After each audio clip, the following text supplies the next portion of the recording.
This is MaxAnimate 1 with the Weekly Mirror.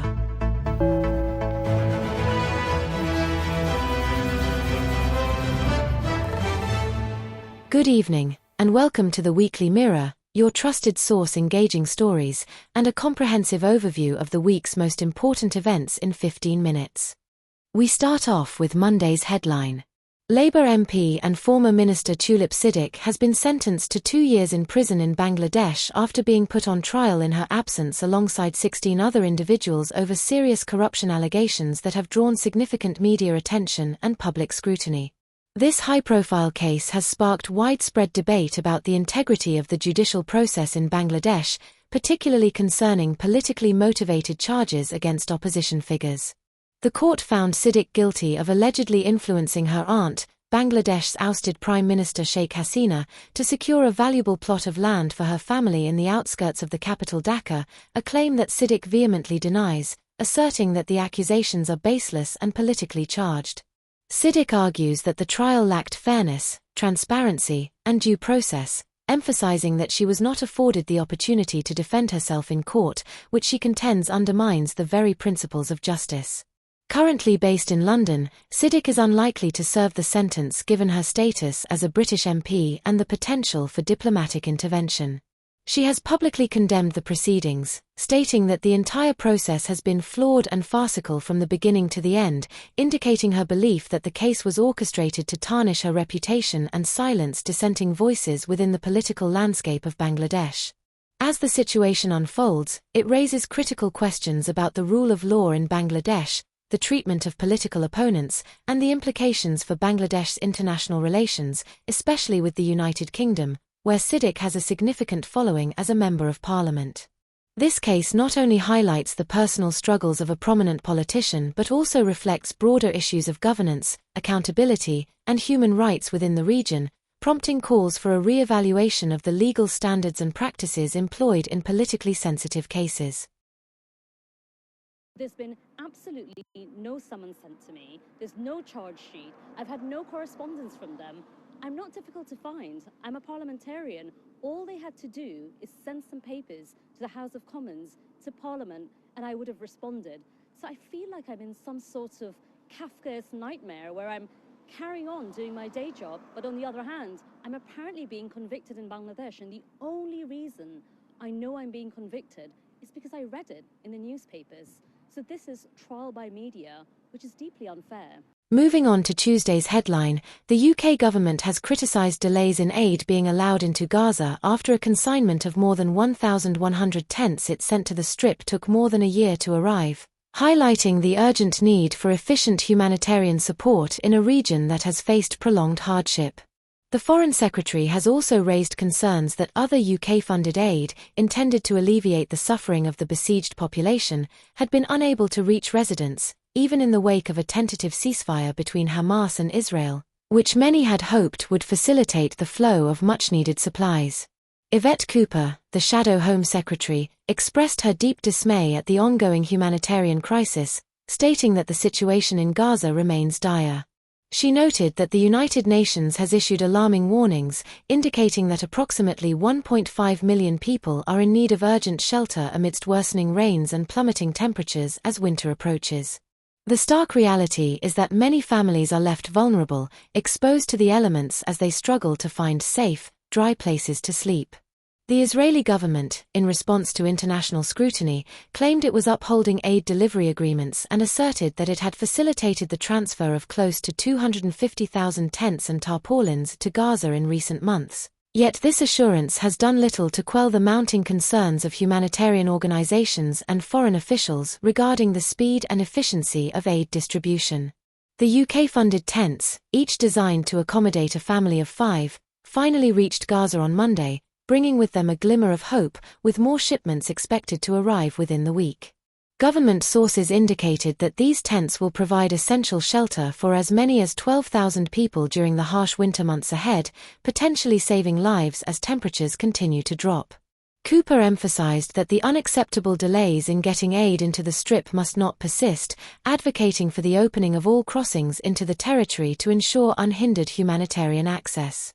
She passionately stated, "The situation in Gaza remains dire, with worsening weather conditions compounding the critical issues caused by damaged infrastructure and over 2 years of conflict. This dire assessment highlights the plight of countless families who have been forced to endure unimaginable conditions. Parents have been trying to shelter their children under broken roofs and open skies, she lamented, underscoring the urgent need for immediate action. These tents will provide a lifeline to thousands of people needing shelter, protecting them from the cold winds and relentless rain turning rubble into mud, she added, painting a vivid picture of the desperate circumstances faced by the residents of Gaza. According to the United Nations, about 1.9 million people in Gaza, nearly 90% of the population, have been displaced since the Israel-Hamas conflict erupted in October 2023, marking a catastrophic escalation in a protracted humanitarian crisis that has left the region in ruins. The call for increased cooperation and urgency in delivering aid has never been more critical, as the global community watches and waits for a resolution to a conflict that has claimed countless lives and left millions in despair.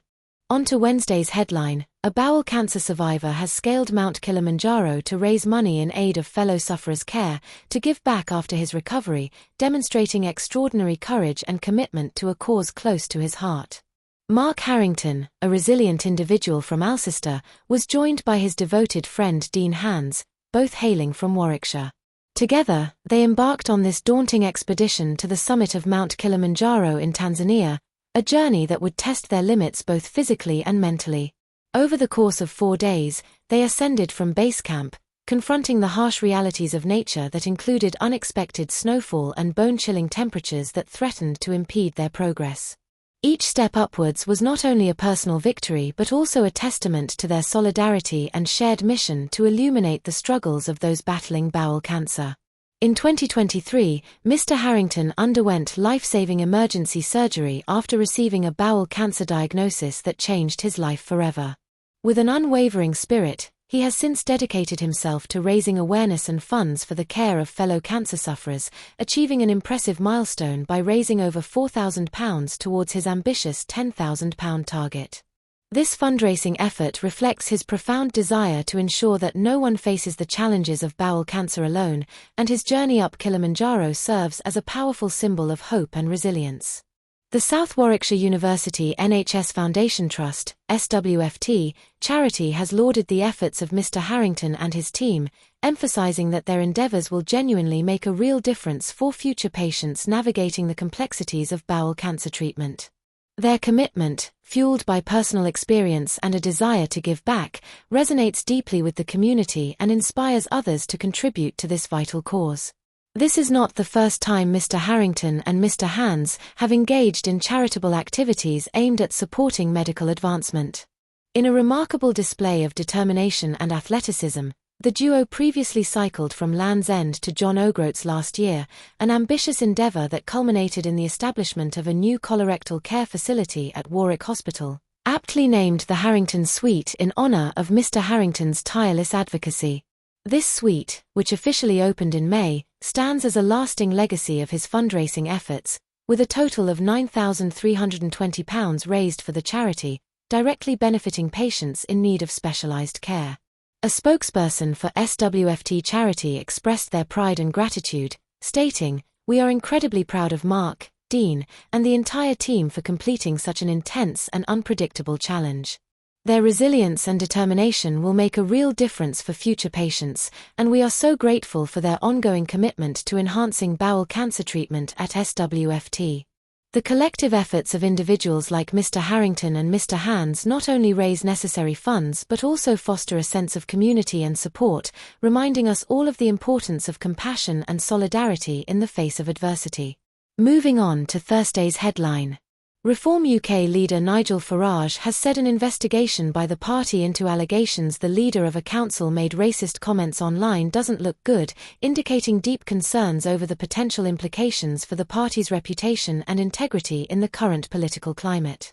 This statement comes as Reform is actively scrutinising the social media activity of Staffordshire County Council leader Ian Cooper, following claims made by the activist group Hope Not Hate. The group alleges that they have uncovered a series of racist posts on an account on X, a platform previously known as Twitter, which they assert is linked to the councillor.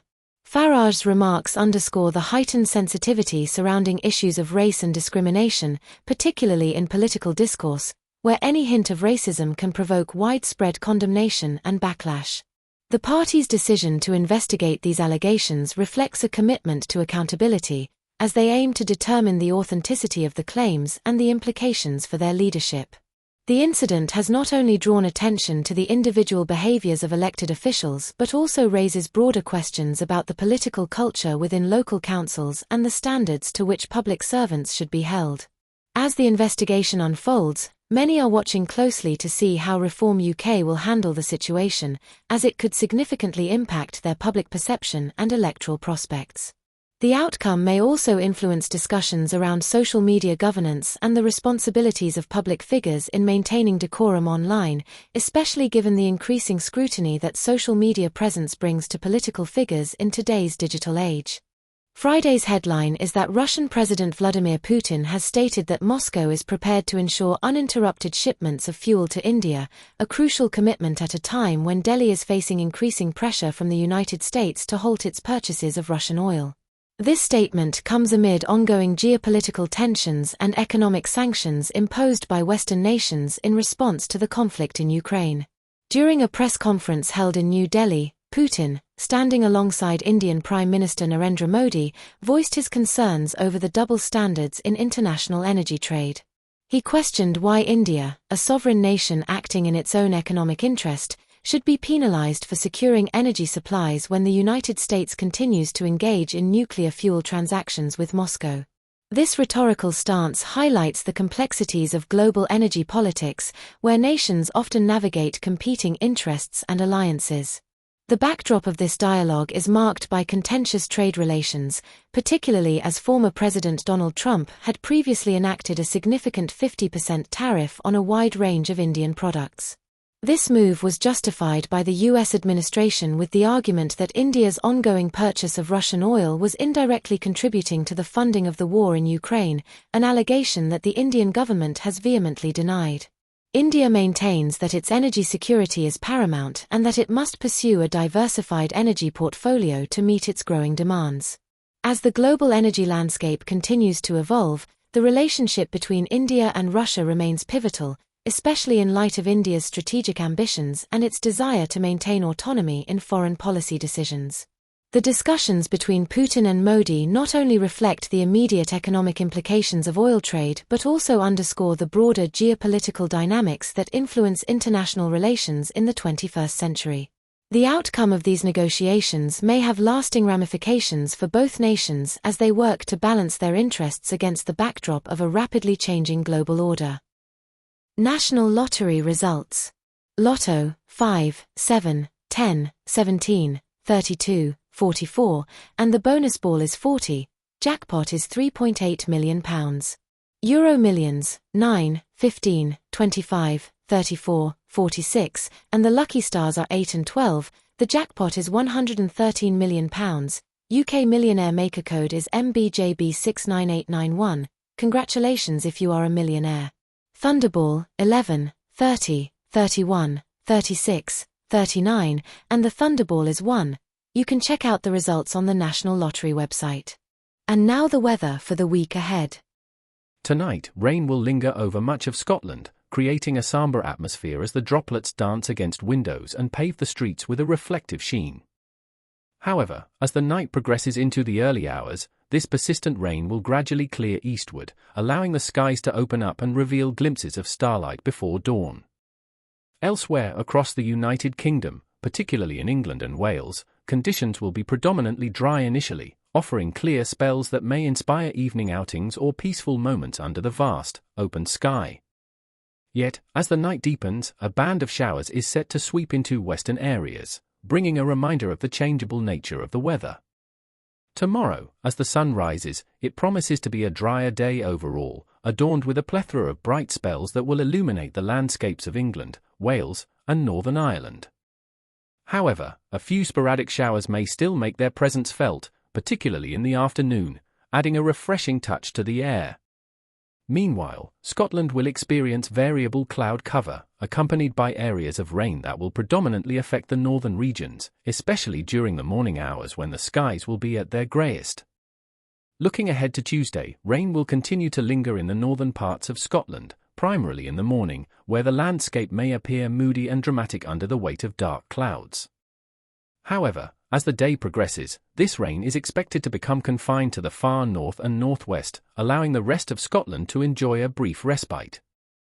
In the southern regions, bright spells will intersperse with occasional showers, creating a dynamic weather tapestry that will keep residents guessing. Overall, it is forecasted to be a windy day, with gusts that may whip through the streets and rustle the leaves of the trees. As we transition to Wednesday, the windy conditions are set to persist, affecting most regions across the UK. Variable cloud cover will bring some showers, particularly across the western areas, while the east will enjoy brighter, sunnier conditions that may entice people outdoors to soak up the warmth of the sun. This contrast in weather will serve as a reminder of the diverse climate experienced throughout the country, showcasing the beauty of both the rain and the sun. In anticipation of Thursday, there is a possibility of rain returning to the northwest, which could bring a fresh, invigorating feel to the area. Meanwhile, the rest of the regions are expected to remain predominantly dry, with a mix of sunshine and clouds painting the skies. Throughout this week, the windy conditions will remain a consistent theme, reminding everyone of the ever-changing nature of the weather, which, like life, can be unpredictable yet beautifully varied. And that was this week's Weekly Mirror. We will be back on Sunday at 4 p.m. right here on MaxAnimate 1. The next news will be the daily news at 10. Have a good evening.